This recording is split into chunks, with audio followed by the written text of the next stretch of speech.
एक राजा था। वह बहुत समझदार और धुन का पक्का था।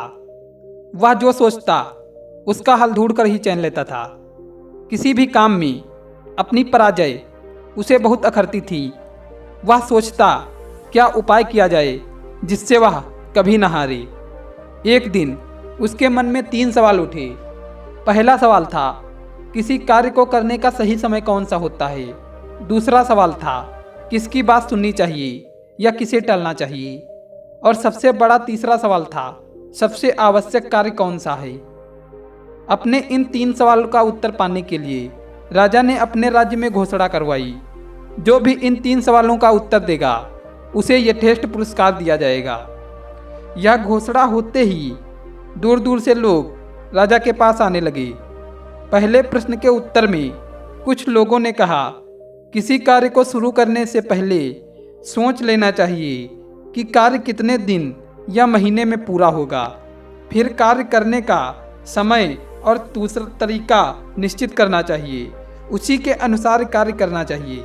ठीक समय पर कार्य पूरा करने का यही एक तरीका है। कुछ और लोगों का मानना था कि कार्य का समय निश्चित करना कठिन है, लेकिन बेकार के कार्यों में समय नष्ट ना करें। जो भी आसपास हो रहा है उस काम में लग जाएं। कुछ लोगों ने बताया, राजा अकेले प्रत्येक कार्य शुरू करने का समय कैसे निश्चित कर सकते हैं। राजा के पास सलाहकार होने चाहिए। उनकी सहायता से राजा निश्चित कर सकता है कि कार्य कब और कैसे किया जाए। लेकिन कुछ और लोग भी थे। उनका कहना था, हर कार्य का समय पहले से सोचना कठिन है। आलस्य में समय ना बिताएं। जो भी काम सुनने में सामने हो उसे पूरा कर लें। किसी ने कहा कि कभी कभी सलाह लेने का समय ही नहीं होता है, जबकि जवाब तुरंत चाहिए। इसलिए उत्तर केवल जादूगर ही दे सकते हैं। बस वे जादू से ही सब कुछ जानकर राजा को बता देंगे। इसी तरह दूसरे के भी कई जवाब थे। कुछ लोगों ने कहा था, राजा के लिए सलाहकार बहुत जरूरी होते हैं। कुछ पुजारी और कुछ वैद्यों को जरूरी बता रहे थे। किसी ने राजा के लिए सबसे अधिक आवश्यक सैनिकों को माना। अब तीसरे प्रश्न के कई उत्तर थे। कुछ लोगों ने ज्ञान विज्ञान को सबसे जरूरी कार्य बताया, तो कुछ ने रणनीति और किसी ने दान धर्म को। सारे उत्तर अलग अलग थे। राजा को एक भी उत्तर सही नहीं लग रहा था। राजा ने सुना था कि पास के जंगल में वर्षों से एक साधु तप कर रहे हैं। वे साधारण जनों से मिलते हैं। उनके ज्ञान की चर्चा दूर दूर तक जाती थी। अपने सवालों का जवाब पाने के लिए राजा ने उनसे मिलने का निश्चय किया। दूसरे दिन राजा ने राजश्री वस्त्र उतारकर साधारण कपड़े पहने। कुछ अंगरक्षकों को अपने साथ ले लिया। घोड़े पर सवार होकर राजा जंगल की ओर चल दिए। काफी देर बाद पेड़ों के झुरमुट से एक साधु की झोपड़ी दिखाई दी। राजा घोड़े से उतर गया।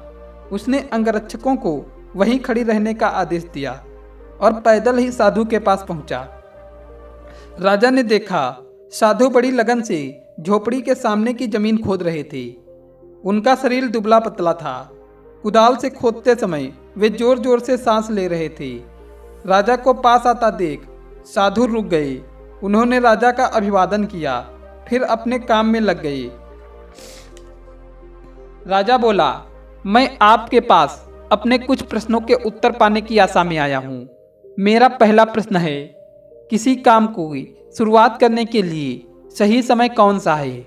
दूसरा, मुझे किन लोगों की ज़रूरत सबसे ज़्यादा है। मुझे किन पर ज़्यादा ध्यान देना चाहिए। और तीसरा, कैसे पता करें कि सबसे आवश्यक कार्य क्या है।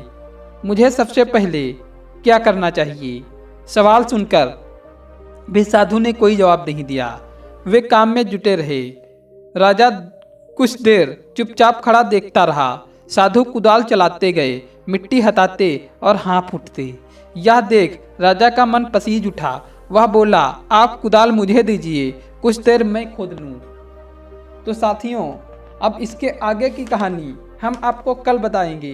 तो इस वीडियो को इतना शेयर करिए, इस पर कम से कम 5 लाइक तो होने ही चाहिए। धन्यवाद। तभी हम अगला वाला पार्ट अपलोड करेंगे। धन्यवाद।